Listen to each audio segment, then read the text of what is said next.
What's up everyone? In this video, I'm going to show you how you can check the battery status of your Samsung Galaxy A15 5G.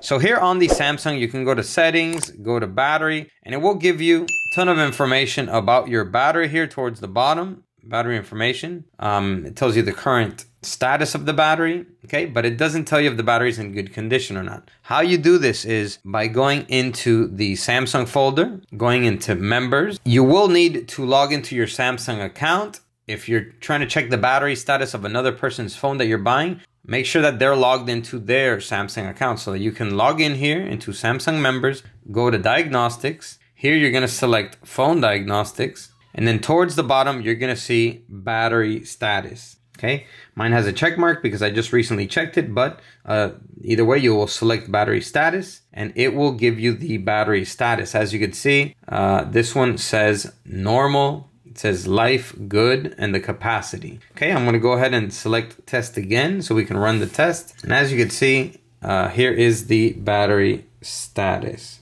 All right, everyone, so yeah, that is how you check your battery status of your Samsung Galaxy A15 5G. Go ahead and hit that like button. If this video helped you out, comment down below. Let me know if it did. And that's all for this one. I'll catch you in the next one. As always, peace.